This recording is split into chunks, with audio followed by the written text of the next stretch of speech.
Avulli kishte filluar të ngjitej ngadalë drejt tavanit të kabinës së dushit, sikur edhe ai donte të fshinte atë çast nga sytë e botës.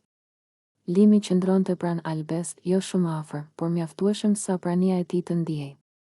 Uji binte vazhdimisht, një ritëm i qetë që e bënte kohën të dukej më e ngadalë. Alba mbështeti dorën lehtë në murin e ftohtë të kabinës dhe mori frym thellë. Është çudi si këtu brenda gjithçka duket më e heshtur, tha ajo me zë të ulët.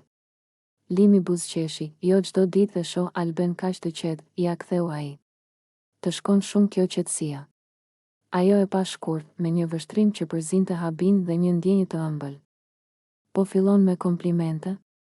E pyeti, gjysmë me shaka. Jo, tha ai, duke tundur kokën. Po them gjëra që ndoshta nuk i kam thënë më parë. Uji rëshiste mbi xhamat, duke i kthyer siluetat e tyre në forma të buta, pothuajse pikturë. Limi vazhdoi me një ton të sinqert, ti ke një mënyrë të veçantë të qëndruari.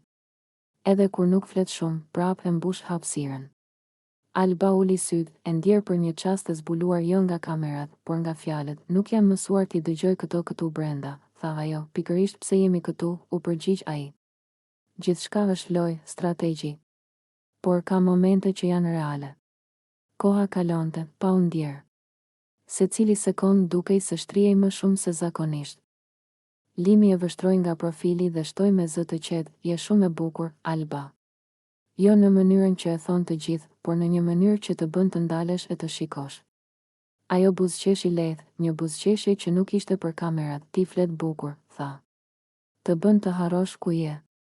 Edhe ti, ja ktheu ai.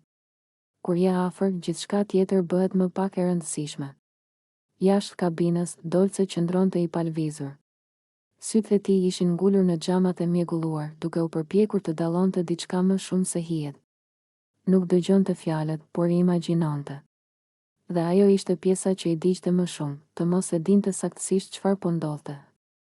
Por ta ndjente brenda, Limi vazhdonte me një ton të butë, pothuajse rrëfimtar, ke një forcë që nuk e shfaq gjithmonë. Dhe kjo më pëlqen. Nuk ke nevojë të tregosh gjithçka. Alba u kthye pak nga ai, ti sheh më shumë se ç'duhet, i tha, vetëm atë që më lejon, u përgjigj ai, minutat rrëshisnin si uji mbi pllaka. Avulli trashësohej, por afërsia bëhej më e qartë. Nuk kishte nxitim, as nevojë për më shumë.